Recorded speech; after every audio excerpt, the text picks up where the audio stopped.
With the Game Awards on their way, or even here right now, and everybody talking about what their favourite game of 2023 is, I'm here to tell you my favourite games of 2023. This list will include only games that I've played this year, that have come out this year, or have had significant enough changes because it's my list and I want to include one entry on here that wouldn't be included in a normal Game of the Year list. I'll include some honourable mentions, I'll also give a rating for each game, maybe revise a past rating after I've had time to sit on it. We'll start on the honourable mentions. First up, Lies of P. I've only played a small amount of it, it's a great game so far, but I haven't played enough to give it an honest rating. Assassin's Creed Mirage, I gave this a 6 out of 10.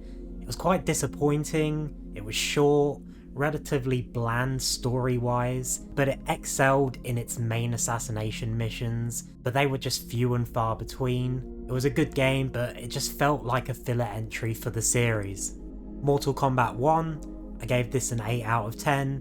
It was a fun story reboot, good characters, interesting modes, but as someone who's not as big into online play, I can't really speak on that aspect, but overall, a really good game. The Expanse, I gave this a 7 out of 10. It's an interesting prequel story, but it was way too short. It was still a nice return from Telltale, and I look forward to seeing what they do in the future. Hogwarts Legacy, this is gonna annoy a lot of people, but I gave this a 6 out of 10. It was overly long, there were way too many collectibles and extra side content that just weren't that interesting, and the main quests were just really boring. The best quest in the game is a PlayStation exclusive quest. However, it does capture the magic of the Harry Potter universe, especially when it comes to traversing Hogwarts and some of the surrounding areas, as well as experimenting with spells in the game, but it's just not quite on the level of the other games that have come out this year. Next, Call of Duty Modern Warfare 3, another 6 out of 10. As I stated in our last video about Call of Duty, despite having some of the best multiplayer experiences I've had in the past few years, there's just a lot lacking in nearly every other department in this game. I'd also like to mention here games like Street Fighter 6, Super Mario RPG, Super Mario Bros. Wonder, and Octopath Traveler 2, as well as countless others that I just haven't had the chance to play this year, but I do plan to get to them. Now let's start on our proper top 10 list of my favourite games of the year. At number 10, Star Wars Jedi Survivor. This is an 8 out of 10 for me. And that's generous to be honest when I get to why. It has a great story, excellent combat, and some of the best exploration I've ever experienced in a game, but it was marred by countless bugs, crashes, and poor FPS in certain areas. The loading screen sucked. It had so many technical issues that giving an 8 out of 10 was just, like I said, really generous. I could have scored it at a 7, but I think I enjoyed the combat and the story so much that it just eked out that 8. At number 9, we've got Starfield. Again, another 8 out of 10, an intriguing premise. It's got the typical Bethesda style gameplay, which isn't really a terrible thing for a fan like me.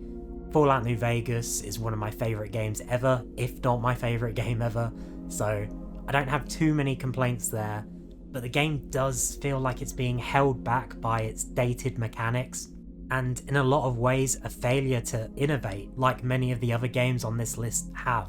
Still, a great story with also great faction quest lines and plenty of explorable worlds to see out there. At number 8, I have my first 9 out of 10 on the list, Dead Space. Dead Space, along with Resident Evil 4 Remake, spoilers, it stands as one of the best horror games ever made. The remake only improves upon that experience, and it was a real joy to play.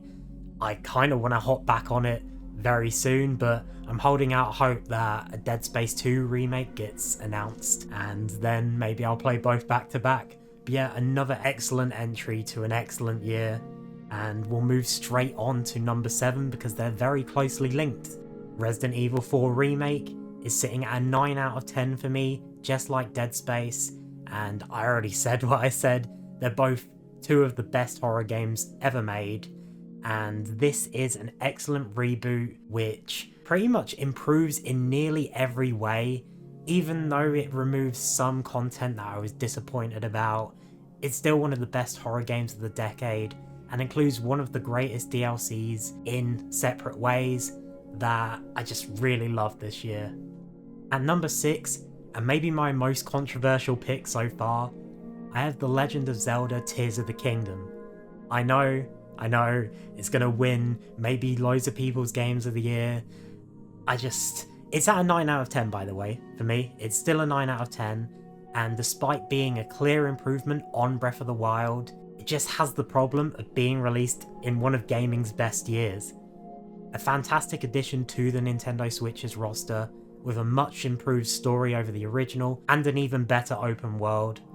It does innovate in certain areas, with new mechanics including the ability to construct your own vehicles and machines with the materials you find. It fails to really stand above any other game that's been released in this period, and that's just a testament to the level of gaming this year we've seen. It's a truly incredible game, and one very deserving of the praise it will inevitably get, but it wasn't my personal game of the year. Next up, I've got Marvel's Spider-Man 2. Now, I originally gave this game a 10 out of 10 in my review, but I've since kind of flip-flopped on it on reflection, and it's now probably closer to a 9. I won't necessarily take that away too much, but it's still one of the best games of the year, and one of the best superhero games, period. I enjoyed it immensely, and I've said a lot about this game, so I won't harp on it too much. Any Spider-Man fan out there needs to get this game right now on PS5. Number 4 is a game that's kind of been neglected by a lot of Game of the Year lists, and that is Final Fantasy XVI. It's one of my favourite Final Fantasy entries in the series, and it gets a 9 out of 10 from me. It has an incredible soundtrack, one of the best of the year, and a very engaging story, and some of the best boss fights in all of gaming. However, the exploration was very lacking at times, and the combat could get really repetitive, but it's still an excellent time all around, and I really appreciate the effort that's been put into this game and how they're listening to fans for what they want for the future. Something that I know they'll deliver on, considering this is the team behind Final Fantasy XIV, one of the best MMOs, period. Now, third place on my list, remember, this is a personal Game of the Year list. My third place is Baldur's Gate 3. It's sitting at a 10 out of 10, there's no denying that. It is the clear pinnacle of CRPGs in 2023, or maybe even ever. The level of choice and consequence throughout, and the detail put into the world is just above anything else in gaming currently. The only downside for me was the poor optimization and certain complaints surrounding Act 3 of the game, which have actually put me off going into Act 3 currently. I do plan on obviously getting back into it, but it hindered my experience a little bit. I'm glad that the devs at Larian Studios are always actively improving this game, and it just shows the amount of passion and effort has gone into creating one of the greatest games ever. Now, number 2, this is the one I was talking about, which is kind of a cheat. I put Cyberpunk 2077, specifically the 2.0 and Phantom Liberty expansion. Yes, I know, I'm counting it. 10 out of 10 is one of my favourite gaming experiences ever, and it's on the list due to these significant updates. It feels like a brand new game and deserves to be recognised for its improvements without forgetting its prior mistakes.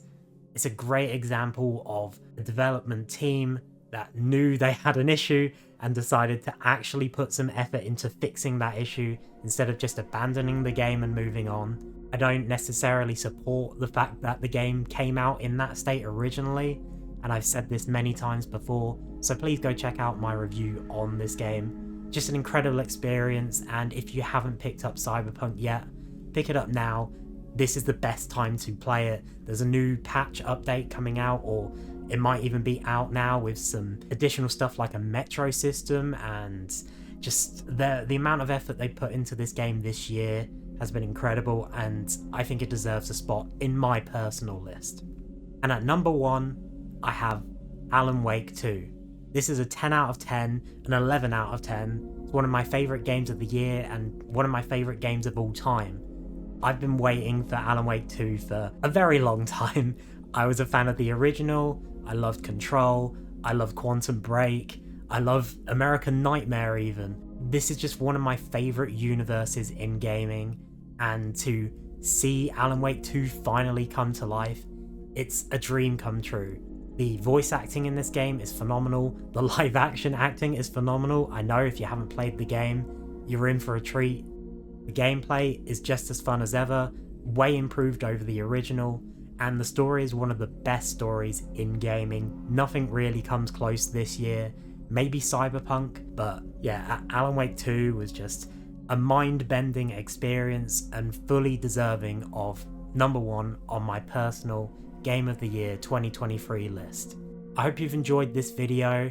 Might not be the longest one ever, but I just wanted to get this list out there before the Game Awards so that you can appreciate it, or destroy me in the comments, or just give your own personal opinions and what your Game of the Year of 2023 is. I'd love to read them all, and I'd love it if you all subscribed and left us a like. It really helps develop our channel. Thank you very much, and we'll see you next time.